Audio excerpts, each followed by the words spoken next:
ನಮಸ್ಕಾರ ಸ್ನೇಹಿತರೆ, welcome back to my YouTube channel. ಈ ವಿಡಿಯೋದಲ್ಲಿ 8ನೇ ತರಗತಿಯ ದ್ವಿತೀಯ ಸಂಕಲನಾತ್ಮಕ ಮೌಲ್ಯಾಂಕನ ಎಸ್2 ಪ್ರಶ್ನೆ ಪತ್ರಿಕೆ ಮಾರ್ಚ್ 2026, ವಿಷಯ ತೃತೀಯ ಭಾಷೆ ಹಿಂದಿ, ಸಮಯ 90 ನಿಮಿಷಗಳು, ಗರಿಷ್ಠ ಅಂಕಗಳು 50.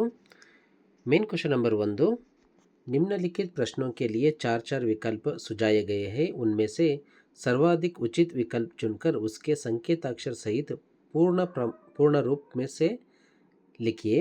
ಒಂದನೇ ಪ್ರಶ್ನೆ, ಗರೀಬ್ का ವಿರುದ್ಧಾರ್ಥಕ ಶಬ್ದ. ಸರಿಯಾದ ಉತ್ತರ ಆಪ್ಷನ್ ಸಿ ಅಮೀರ್. ಎರಡನೇ ಪ್ರಶ್ನೆ, ಭಾಯಿ का ಅನ್ಯಲಿಂಗ ಶಬ್ದ. ಇದರ ಸರಿಯಾದ ಉತ್ತರ ಆಪ್ಷನ್ ಎ ಬಹನ್ ಹೈ.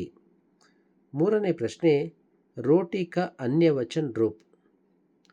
ಸರಿಯಾದ ಉತ್ತರ option B ರೋಟಿಯಾ.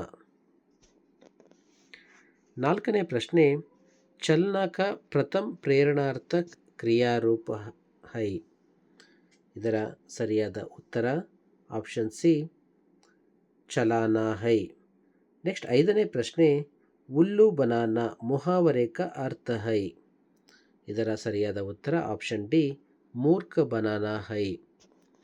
Main question number 2, निम्नलिखित प्रथम दो शब्दों के सूचित संबंधों के अनुरूप तीसरे शब्द का संबंधित शब्द लिखिए. आरನೇ ಪ್ರಶ್ನೆ, कौवा काव काव, बिल्ली डैश. बिल्लिಯ ಕೂಗುವಿಕೆ ಮಿಯಾವ್ ಮಿಯಾವ್. ಏಳನೇ ಪ್ರಶ್ನೆ, समाचार पत्र को पढ़ सकते हैं, रेडियो से समाचार डैश. उत्तर रेडियो से हम सुन सकते हैं. मेन क्वेश्चन नंबर 3, निम्नलिखित प्रश्नों के उत्तर एक एक पूर्ण वाक्य में लिखिए. ಎಂಟನೇ ಪ್ರಶ್ನೆ, ಮೇಜರ್ ने किनसे आशीर्वाद लिया.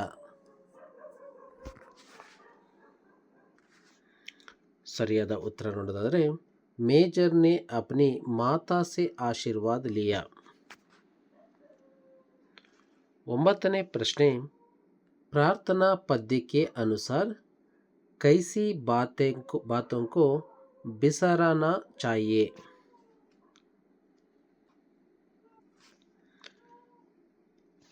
ಇದರ ಸರಿಯಾದ ಉತ್ತರ ಸ್ಪೆಲ್ಲಿಂಗ್ ಮಿಸ್ಟೇಕ್ ಇದ್ದಾವೆ. ಪ್ರಾರ್ಥನಾ ಪದ್ಯಕ್ಕೆ ಅನುಸಾರ बीती बातों को बिसराना चाहिए. 10ನೇ ಪ್ರಶ್ನೆ, मोबाइल का अग्रज कौन है. ಇದರ ಉತ್ತರ मोबाइल का अग्रज टेलीफोन है. मेन क्वेश्चन नंबर 4, निम्नलिखित प्रश्नों के उत्तर 2-3 वाक्यों में लिखिए. 11ನೇ प्रश्ने, शिशु ने दुनिया में आकर पहले क्या क्या सीखा और कैसे सीखा. ಇದರ ಉತ್ತರ, शिशु ने दुनिया में आकर रो रो कर हंसना सीखा, लघु होकर बढ़ना सीखा और गिर गिर कर चलना सीखा. 12ನೇ प्रश्ने, पेड़ से गिरे सेब को देखकर न्यूटन ने क्या सोचा. ಇದರ ಉತ್ತರ, पेड़ से गिरे सेब को देखकर न्यूटन ने सोचा कि यह सेब पेड़ से नीचे क्यों गिरा. 13ನೇ ಪ್ರಶ್ನೆ, अकबर ने अंत में क्या समझ पाया.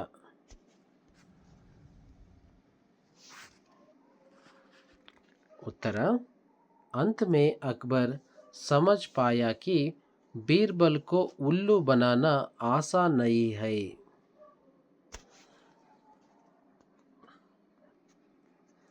14ನೇ ಪ್ರಶ್ನೆ, बोलू क्यों घबरा गया. ಇದರ ಉತ್ತರ, बोलू दूध पी रहा था, थोड़ा सा दूध मुंह से निकलकर जमीन पर फैल गया, फैले दूध में उसे 2 पंख दिखाई दिए, इसलिए बोलू घबरा गया.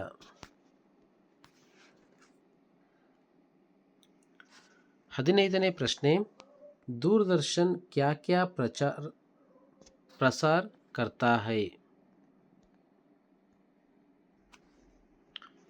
उत्तरವನ್ನು ನೋಡೋದಾದರೆ दूरदर्शन साहित्यिक, सामाजिक, आर्थिक और भारतीय सभ्यता एवं संस्कृति के प्रसार करता है।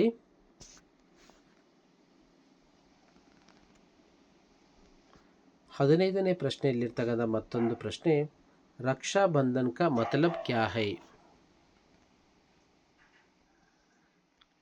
ಇದರ ಉತ್ತರ, रक्षा बंधन का मतलब रक्षा का बंधन है।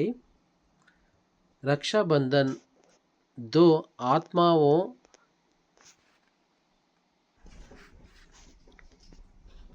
हृदयों और दो प्राणों की एक दूसरे के प्रतिनिष्ठता की भावना से ओतप्रोत है। मेन क्वेश्चन नंबर 5, निम्नलिखित प्रश्नों के उत्तर 3-4 वाक्यों में लिखिए। 16ನೇ प्रश्ने, तिम्मक्क दंपति किस प्रकार के धर्म कार्य में लग गए? ಇದರ उत्तर, तिम्मक्क दंपति गांव के पास ही श्री रंगस्वामी का मंदिर था। हुलिकल और कूदूरू के बीच के रास्ते के दोनों ओर बरगद के डाल लगाए, वहाँ हर साल मेल लगता था। वहाँ आने वाले जानवरों के लिए पीने का पानी का इंतजाम किया।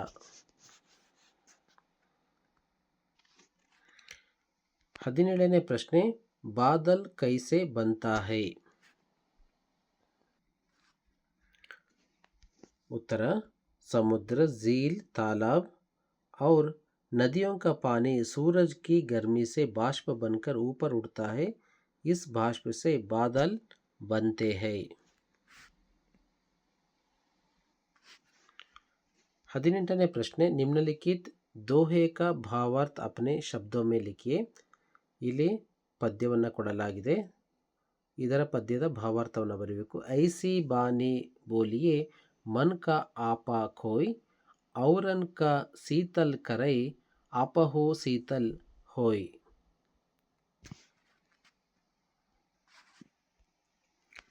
ಇದು कबीर के दोहे, कबीर दास बरದಂತರು।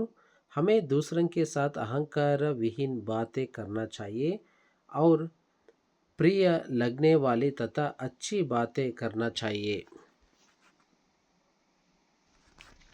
19ನೇ ಪ್ರಶ್ನೆ, कनी कैसे कहते हैं, किसे कहते हैं?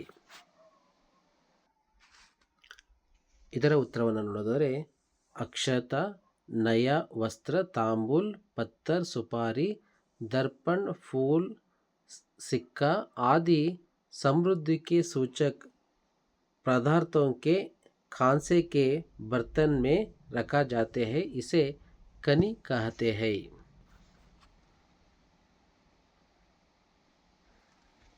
20ನೇ प्रश्ने, प्रोटीन के अंश किन किन चीज़ों से प्राप्त कर सकते हैं? प्रोटीन के अंश गेहूँ, चावल, मक्का, सोयाबीन, चना, मूंग, अरहर आदि अनाज दानों से प्राप्त कर सकते हैं। 21ನೇ प्रश्ने, निम्नलिखित वाक्य गुच्छ का अनुवाद कन्नड़ या अंग्रेज में कीजिए। ಈ ಕೆಳಗಿನ ವಾಕ್ಯಗುಚ್ಛವನ್ನು ಕನ್ನಡ ಅಥವಾ ಇಂಗ್ಲೀಷ್ನಲ್ಲಿ ಅನುವಾದ ಮಾಡಬೇಕು। बालक मोहनदास करमचंद गांधी शर्मिल स्वभाव के थे, वे त्याग और तपस्या की मूर्ति थे। ಇದರ ಉತ್ತರವನ್ನು ನೋಡೋದಾದರೆ, ಬಾಲಕ ಮೋಹನದಾಸ್ ಕರಮಚಂದ್ರ ಗಾಂಧಿ ನಾಚಿಕೆ ಸ್ವಭಾವದವರಾಗಿದ್ದರು, ಅವರು ತ್ಯಾಗ ಮತ್ತು ತಪಸ್ಸಿನ ಮೂರ್ತಿಯಾಗಿದ್ದರು। मेन क्वेश्चन नंबर 6, निम्नलिखित प्रश्नों के उत्तर 4-5 वाक्यों में लिखिए। पद्य भाग पूर्ण कीजिए। रंग बिरंगे सुरभित करते हैं। पद्यವನ್ನು ನೋಡೋದಾದರೆ, रंग बिरंगी मोह छवि से अपने अंतर की सुगंध से तन से मन से निज जीवन से सब जग को सुरभित करते हैं। 23ನೇ ಪ್ರಶ್ನೆ, ನಿಮ್ನಲಿಖಿत ಅನುಚ್ಛೇದ ಪಡ್ಕರ್ ಅಧೋಲಿಖಿತ ಪ್ರಶ್ನೋं के उत्तर लिखिए. ಈ ಗದ್ಯಾಂಶವನ್ನು ಓದಿ ಹಾಗೂ ಈ ಕೆಳಕಂಡ ಪ್ರಶ್ನೆಗಳಿಗೆ ಉತ್ತರಿಸಿ. ಪ್ರಶ್ನೆ ಸಂಖ್ಯೆ 1, घोड़े का रंग कैसा था? घोड़े का रंग हरा था.